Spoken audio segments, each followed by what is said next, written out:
Mother Rhonda. Oh my gosh. So I just scrolled up a little bit, and here I am minding my good black business. And I'm reading your message that you sent from like way back in the day. Okay, well, 3 weeks ago. Honestly, Mama Rhonda, 3 weeks ago feels like a real long time. Anyway, what you had said was whatever nursing you choose, there will be some component of psych that you will do, teach, etc. because every illness is a mind body experience. You'll need to teach about anxiety, depression, and the like no matter what. Now, Mama Rhonda, when I read this message, I had emphasized it. You know I love a tap back, and I know you do too. But let me tell you that when I reread this message just now, with all of the things, all of the medical racism things that I have been thinking about and giving birth to new ideas about, I must tell you, something in this hit real hard. It was every illness is a mind body experience. Well, like, yeah, but now I'm like, oh, snaps. You know what I mean? Because isn't like we define health as mind, body, and spirit, or we define ourselves rather as mind, body, and spirit. And health is when those three things are aligned with each other. Not even just like aligned, like parallel, but like they don't need to be like exactly parallel, but they need to be like whatever. The point here is, Mama Rhonda, I'm so tempted to hit the stop button to be like, I don't even know what I just said because whatever, but it's fine. But it is mind blowing that should then we not be surprised that there are so many mental health illnesses and physical illnesses because we are not living authentically. We're not living how God created us to live. We're not living truthfully. So because we're not living truthfully, honestly, we are quite literally spending far too much time every single day lying or not omitting truths, but also lying because we don't want to offend someone else. We don't want to tell other people our truth because we're afraid it's going to upset them. Well, guess what? Well, now the thing that I'm afraid would upset them, it's now quite literally eating away at me. And it could show up physically in our bodies, right? Like over time, we see not just in the physical body, but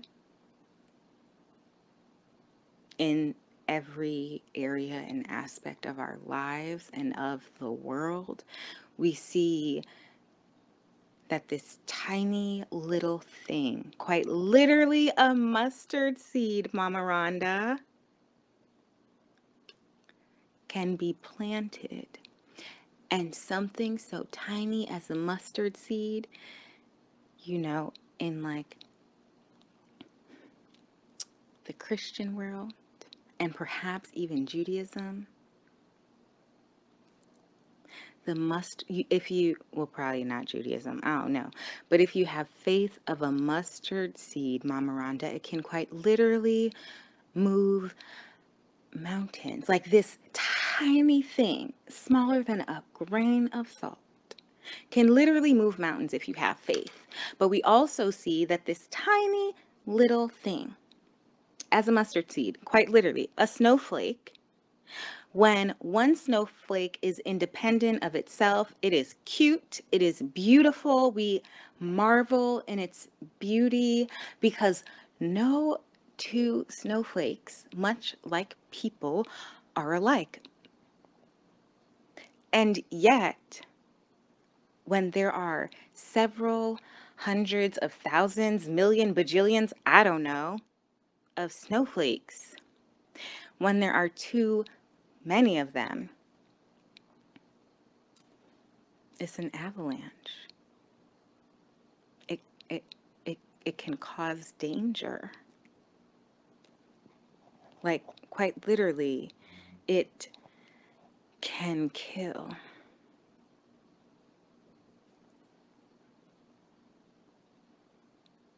Even dust, one tiny, tiny particle of dust, independent of no other tiny particles of dust, is no problem, even if you have allergies. But heaven forbid you have allergies to dust or pet dander, and now instead of one particle of dust, you never dusted your home for a year or 20 years or 30 years. Well, now you think you're dying, but child, you just need some antihistamines and to clean. But that one thing grew and exacerbated into so much more. So why are we surprised, Mama Rhonda? Why are we surprised that when one individual trauma goes unacknowledged, unaddressed, unrecognized, why are we then surprised when that person has it fester and it shows up later in their life as something else, as an alcohol addiction, or as a drug addiction, or as a food addiction, or perhaps if you were sexually assaulted, it shows up as you making really poor dating choices and making really poor choices around who you share your body with because you didn't know better, because nobody taught you, because nobody lived in their fucking truth.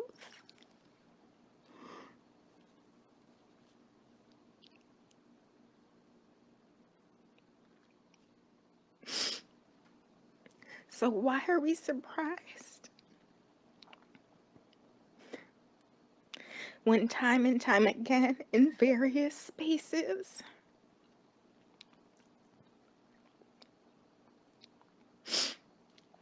be it in the Bible, and I don't even mean the Bible as a religious text, I mean in a book, the same way that we are able to critically analyze and think about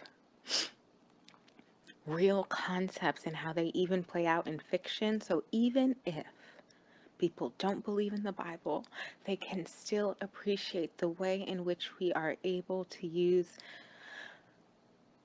literature to synthesize ideas and to say, here's what's happening in the real world. Even in fiction, we see it show up. But then, if you believe in God, if you believe in the truth, if you believe that God is the way, the truth, and the light, then that should have more significance. We should quite literally be able to honor that more, but even if that wasn't enough,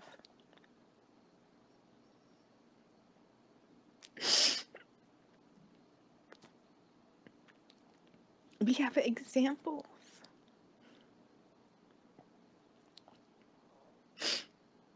We have quite literally seen, we have done the research, we have studied the thing, we have written about it to death, thinking that somehow it should correct itself. But how can it correct itself if we don't all address it? Why is it that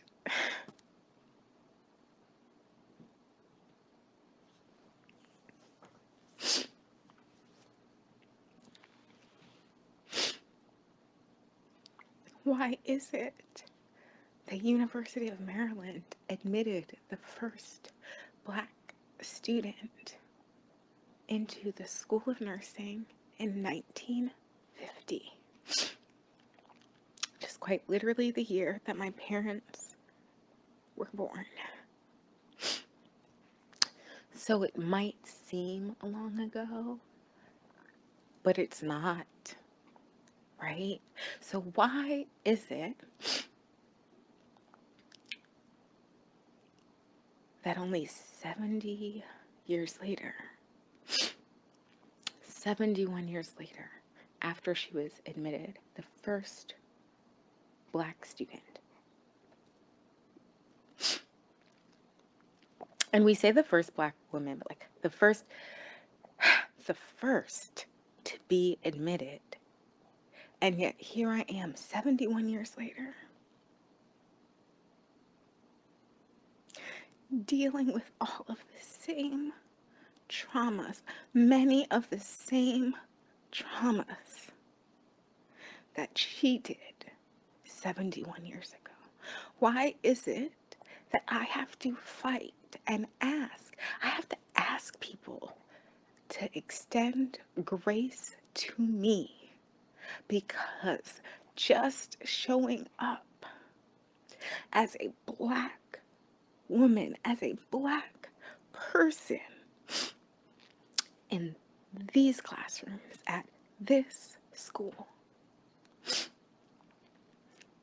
why is it that it is so traumatizing for me? And how is it that if you recognize that it is traumatizing to me, why is it that you will not extend grace? Why will you not empathize with me and say, damn, Joelle, that must be really hard. I am so sorry. But instead, what I get is, you need to turn in these assignments. Okay, first of all, shut the fuck up, respectfully. But why is it that it's always the onus, the responsibility, the burden, the culpability is quite literally on those who live in the margins? Not living in the margin by choice. No, no. No one chooses to be traumatized. No one who is healthy and in their right, sane mind would choose to show up to a place day in and day out to be traumatized. And yet, the burden is still on me to say, I understand that I'm traumatized. I understand that you feel uncomfortable looking at somebody who's traumatized, talking with somebody who's traumatized. That because you're traumatizing me, okay? I know that like it makes you so uncomfortable, but like, can I just get an extension on this assignment? Because it's so traumatizing that it is quite literally affecting, it is compromising my health. It is compromising my sleep. It is compromising my ability to concentrate. It is compromising my physical health. It is compromising me. It cost me to show up as a student at University of Maryland School of Nursing, their MSN CNL program. It costs me somewhere in the neighborhood of like 60, 70 something $1,000 for tuition alone. That's the cost. That is that's not even the cost. That is the fee. That's the price of admission. However, because not only am I a student, I am a student of color. I identify with, not even identify with, my identities are so many and so fucking wonderful and magical and beautiful and unique. But these identities, these things that in the eyes of God make me so special, in the eyes of man make me so different and disabled, but also smart and genius and resilient. I do not choose resilience. I must be resilient to live and show up in this world, to show up at this school, to show up in this space. And it costs me.